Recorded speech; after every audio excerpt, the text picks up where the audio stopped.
اور سردار سکندر حیات خان صاحب کے متعلق جو میری رائے ہے کہ وہ ذاتی فیصلے ضرور کرتے ہیں لیکن پاکستان میں بیٹھے ہوئے کچھ لوگوں کے مشورے سے کرتے ہیں، تو یقیناً اس کے نتائج آنے والے انتخابات میں ضرور آپ کو نظر آئیں گے اور وہ جمہوریت کے لیے، آزاد کشمیر کے عوام کے لیے بہتر ہوں گے۔ جہاں تک اتحاد کا تعلق ہے،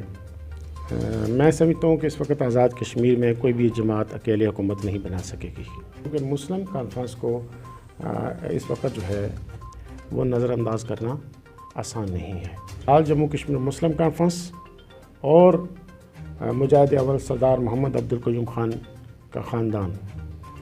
اس کی والہانہ، بے لوث،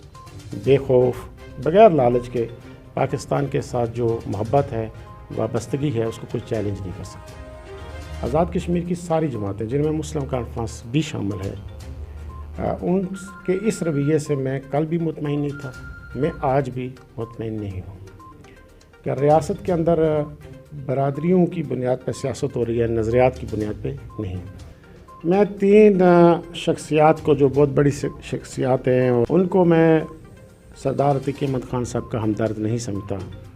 جن میں ایک راجہ فاروق حیدر خان صاحب بھی ہیں۔ لہٰذا میں نے کہا تھا کہ جو لوگ مذہب کا نام صرف ووٹ حاصل کرنے کے لیے استعمال کر رہے ہیں، اور ان لوگوں کی حوصلہ شکنی کرنی چاہیے، عوام کو بھی، اداروں کو بھی، حکومت کو بھی۔ تو میں امن کا، اتحاد کا اور وحدت کا پیغام بھی دیتا ہوں، درس بھی دیتا ہوں۔ محمد مطلوب انقلابی صاحب، ہم محترمہ بے نظیر بھٹو صاحبہ کی لانگ مارچ میں جیل میں بھی ہم اکٹھے رہے۔ وہ لکھتے بہت خوبصورت تھے، بولتے بہت خوبصورت تھے اور بڑی جرأت کے ساتھ بولتے تھے۔ مشکل وقت میں مسلم کانفرنس کو چھوڑنا میں اپنی توہین سمجھتا ہوں، غیر اخلاقی بات سمجھتا ہوں اور بے وفائی سمجھتا ہوں۔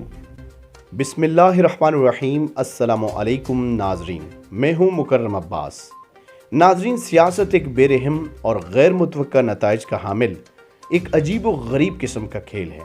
جس میں بہت کم شاہ سوار ایسے ہوتے ہیں جن کا دامن کرپشن سے پاک اور کردار آئینے کی مانند شفاف ہو، اور ان خوش نصیبوں میں شامل ہیں پیر سید غلام رضا نقوی صاحب، جو 2 مرتبہ ممبر کشمیر کونسل رہ چکے ہیں، چیئرمین پبلک اکاؤنٹس کمیٹی بھی رہ چکے ہیں، اسلامک ڈیموکریٹک پارٹی کے بانی بھی ہیں، آل جموں کشمیر مسلم کانفرنس کے نائب صدر ہیں۔ اسٹوڈنٹ لائف سے انہوں نے سیاسی کیریئر کا آغاز کیا۔ اپنے منفرد سیاسی نظریات اور عوامی خدمات کی بدولت عوام میں خاصی مقبولیت حاصل کی، اور آج ہمارے درمیان موجود ہیں پیر سید غلام رضا نقوی صاحب۔ آج کے اس پروگرام میں ہم ان سے آزاد کشمیر کی سیاسی صورتحال کے حوالے سے بات کریں گے اور مختلف موضوعات کے حوالے سے تبادلہ خیال کریں گے۔ تو آپ کو لیے چلتے ہیں پیر سید غلام رضا نقوی صاحب کے پاس۔ ہم سر آپ کا بہت بہت شکریہ ادا کرتے ہیں کہ آپ نے ہمیں وقت دیا۔ میرا پہلا کویسچن یہ ہے کہ حالیہ دنوں سردار سکندر حیات خان صاحب نے مسلم کانفرنس میں شمولیت حاصل کی، کیا آپ تمام مسلم کانفرنس کے قائدین اس فیصلے سے متفق ہیں، اور کیا آپ سمجھتے ہیں کہ اس فیصلے کے دورس نتائج مرتب ہوں گے؟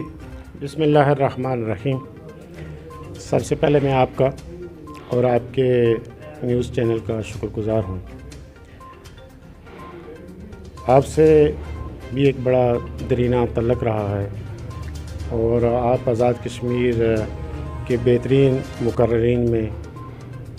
شمار ہوتے ہیں، اور نیوز کاسٹر کی حیثیت سے بھی آپ کی جو میں نے آواز سنی ہے اور جو تجزیے ہیں وہ بہت جاندار، بے لاگ، جرأت مندانہ تجزیے کرتے ہیں، تو میں ہمیشہ ان کا مترف رہا ہوں۔ جہاں تک آپ کے سوال کا تعلق ہے کہ سردار سکندر حیات صاحب نے جو شمولیت کا فیصلہ کیا ہے، کہ مجھے یاد ہے کہ 2001 میں جناب مجاہد اول سردار محمد عبدالقیوم خان صاحب جب نکیال تشریف لائے تھے اور سردار سکندر حیات صاحب سے انہوں نے ملاقات کی تھی، اور مسلم کانفرنس اس وقت 2 حصوں میں تقسیم تھی۔ ایک دھڑے کے سربراہ سردار سکندر حیات خان صاحب تھے، انہیں دعوت دی، اور واپسی پہ وہ جب اسلام آباد جا رہے تھے تو مجھے یہ اعزاز ہے اور میرے لیے یہ بڑی فخر کی بات ہے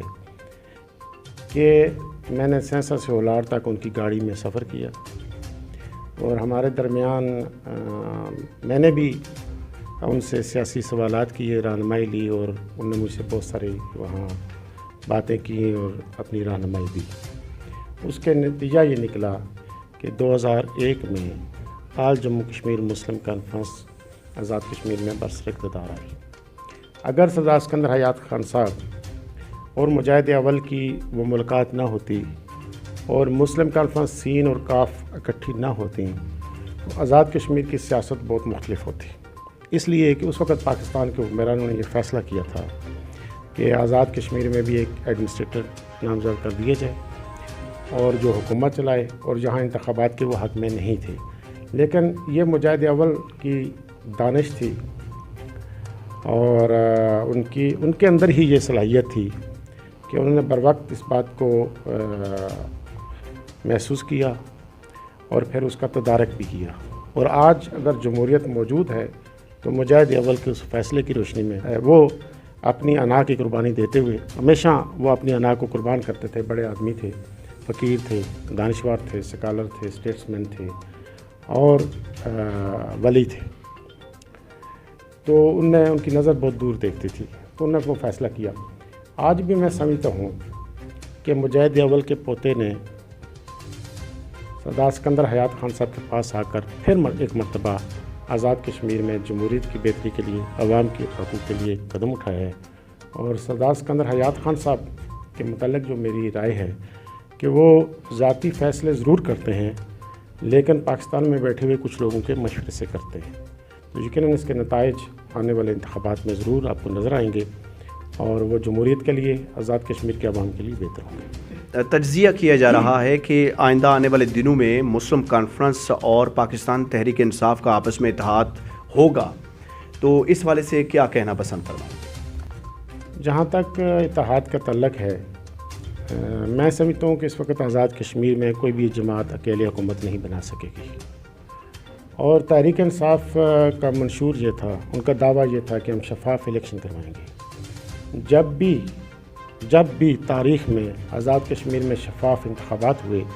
تو پھر آزاد کشمیر کی ریاستی جماعتیں ہی انتخابات میں کامیاب ہوں گی۔ جتنے بھی پاکستان میں انتخابات ہوئے ان میں اسلام آباد کی حکومت کی مداخلت رہی، جوڑ توڑ شامل رہا، اور سرکاری فنڈز کا، قومی خزانے کا ناجائز استعمال کیا گیا، لوگوں کو توڑا گیا، لوگوں کو تقسیم کیا گیا۔ تو میں امید کرتا ہوں کہ جناب عمران خان صاحب شاید توقع رکھتا ہوں ان سے کہ وہ اپنے منشور کے مطابق یہاں سرکاری مداخلت وفاقی حکومت کے فنڈز کا استعمال اس کو روکیں گے۔ تو اگر تو یہ صورتحال رہتی ہے تو پھر میرے خیال میں اکیلے تو تحریک انصاف کا انتخابات میں حکومت بنانا مشکل ہے۔ پھر ریاستی جماعت کو قتل کر کے، یہ میں پاکستان کے حکمرانوں سے بھی، پاکستان کے اداروں سے بھی کہتا ہوں کہ اس کے ریاست کے لیے اچھے نتائج نہیں نکلیں گے۔ آل جموں کشمیر مسلم کانفرنس اس ریاست کی بانی جماعت ہے، تحریک تکمیل پاکستان کی دائی جماعت ہے، اور آل جموں کشمیر مسلم کانفرنس وہ جماعت ہے کہ جب مہاراجہ کے ہندوستان کے ساتھ وہ الحاق کی جو دستاویز ہے اس کی مخالفت میں مسلم کانفرنس کی مجلس عاملہ نے پاکستان کے ساتھ اپنے مسلمانوں کے مستقبل کو وابستہ کیا تھا، ریاست جموں کشمیر کے مسلمانوں کو۔ تو لہٰذا میں سمجھتا ہوں کہ مسلم کانفرنس کو اس وقت جو ہے وہ نظر انداز کرنا آسان نہیں ہے۔ اور جہاں تک میری اطلاع ہے، کسی زمانے میں مجھے ایک دوست نے بتایا تھا کہ پاکستان کے خاص اداروں میں ایک ریکارڈ موجود ہے جس میں یہ لکھا گیا ہے کہ آل جموں کشمیر مسلم کانفرنس اور مجاہد اول سردار محمد عبدالقیوم خان کا خاندان، اس کی والہانہ، بے لوث، بے خوف، بغیر لالچ کے پاکستان کے ساتھ جو محبت ہے،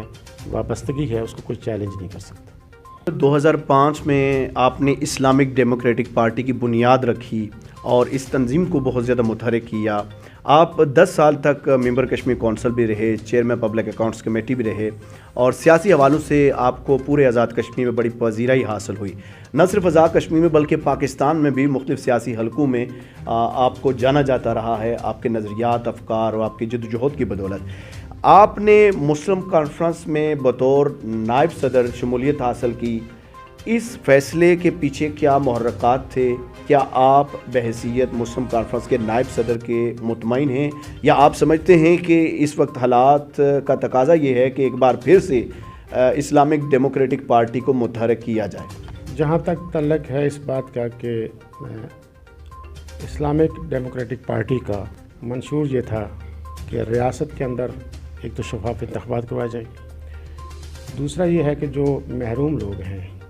پسا ہوا طبقہ ہے، کمزور طبقہ ہے، اس کے لیے جدوجہد کر کے آزاد کشمیر کے اندر نیو سوشل کانٹیکٹ، بہرحال جس پہ میں بات کرتا رہا ہوں کہ ایک سماجی معاہدے کی ضرورت ہے۔ آئین جو آزاد کشمیر کا اس وقت انٹرم کانسٹیٹیوشن ہے وہ گارنٹی دے کہ ان لوگوں کے حقوق کا یہاں کس طرح سے دفاع ہو سکتا ہے۔ آزاد کشمیر کی ساری جماعتیں جن میں مسلم کانفرنس بھی شامل ہے، ان کے اس رویے سے میں کل بھی مطمئن نہیں تھا، میں آج بھی مطمئن نہیں ہوں کہ ریاست کے اندر برادریوں کی بنیاد پر سیاست ہو رہی ہے، نظریات کی بنیاد پہ نہیں۔ ایک زمانہ تھا کہ پاکستان پیپلز پارٹی لوگوں کے حقوق کی بات کرتی تھی، مزدور، کسان، غریب طبقے کی بات کرتی تھی، لیکن جب پیر علی جان شاہ صاحب کا دور گزر گیا اور اس کے بعد بڑی تعداد میں بڑے قبائل اس میں شامل ہوئے، تو جو اس ریاست کے اندر جدوجہد کرتے رہے، عوام کے حقوق کی بات کرتے رہے، قربانیاں دیتے رہے، مار کھاتے رہے، جیلوں میں جاتے رہے، وہ سارے بیچارے بے ٹھکانہ ہو گئے، بے سایہ ہو گئے، بیکار ہو گئے۔ تو لہٰذا ان حالات میں میری اور میرے سب ساتھیوں کی یہ خواہش تھی کہ پارٹی بنائی، لیکن جب ہم نے 2011 کے انتخابات میں جانے کا فیصلہ کیا تو ہم سمجھتے تھے کہ ایک بیداری آ چکی ہے اور عوام ہمارا ساتھ دیں گے، لیکن میں 2011 میں انتخابات کے بعد اس نتیجے پہ پہنچا کہ ابھی شاید 50 سال ہمیں اور انتظار کرنا پڑے گا اس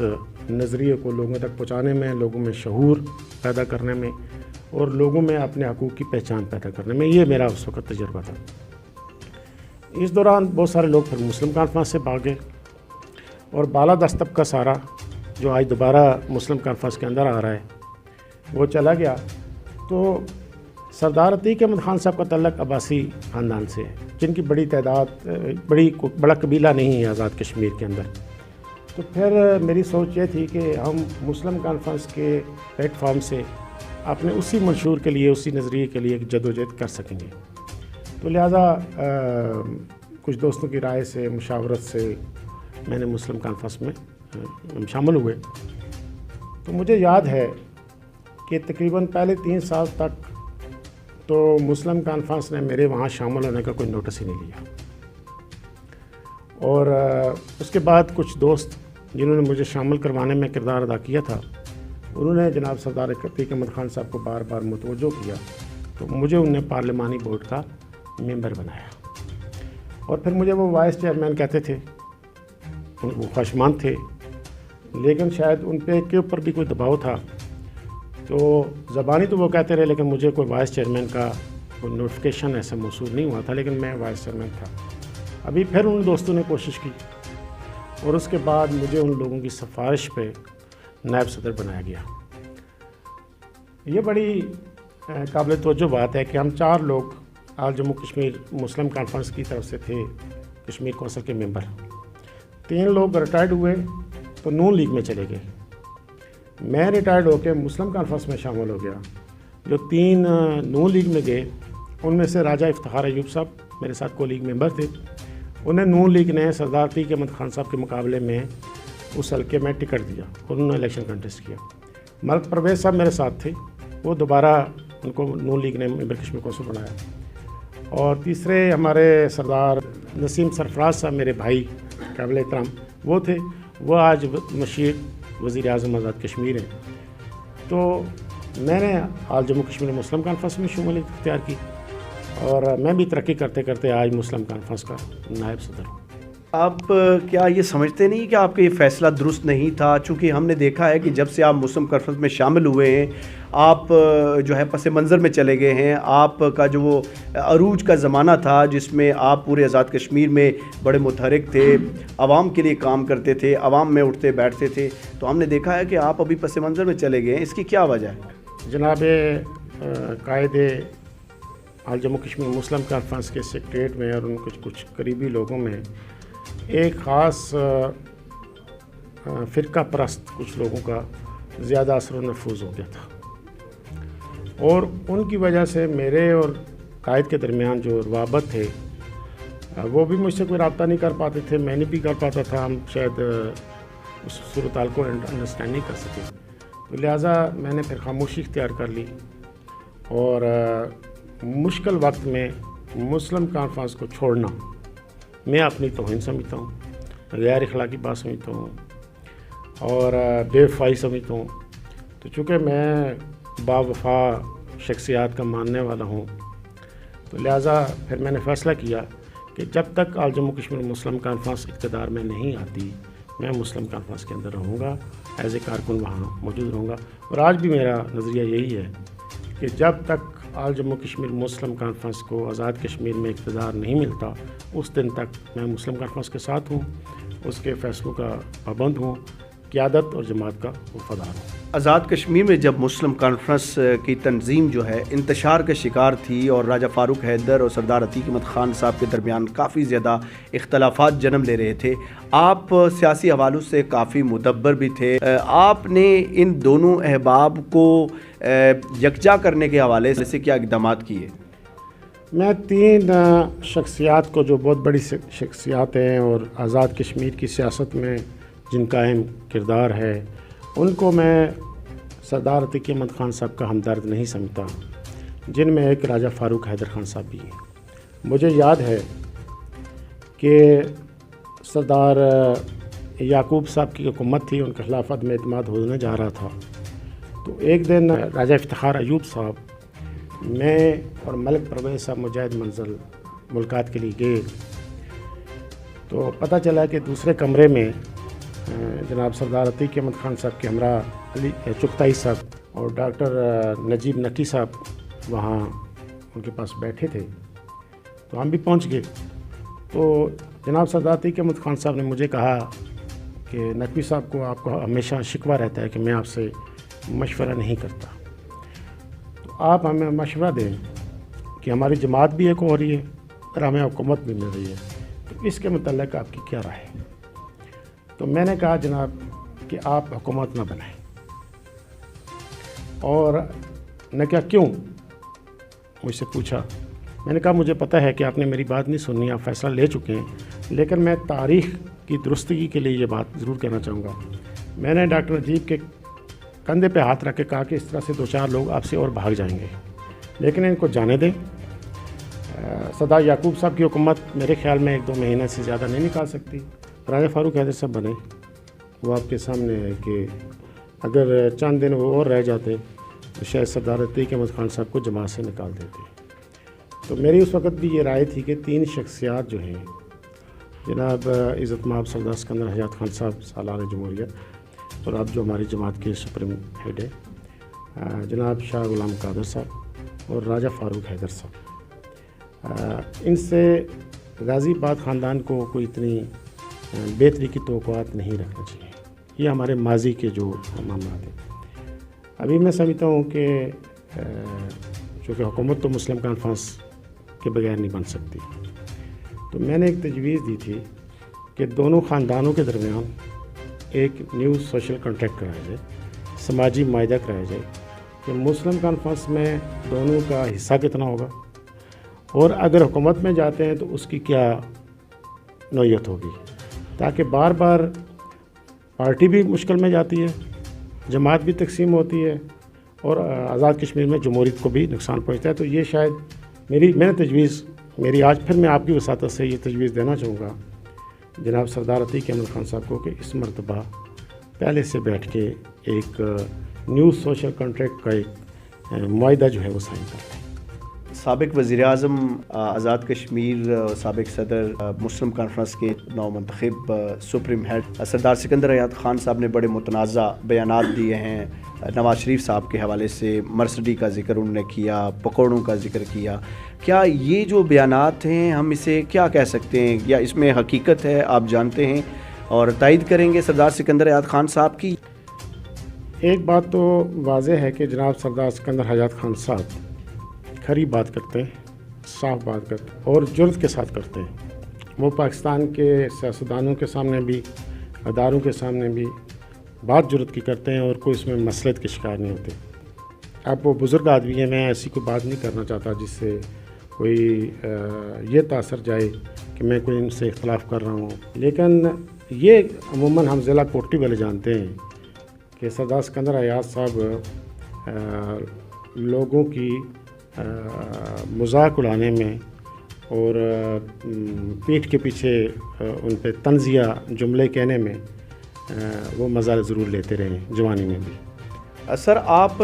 تحریک جعفریہ کے سربراہ بھی رہ چکے ہیں،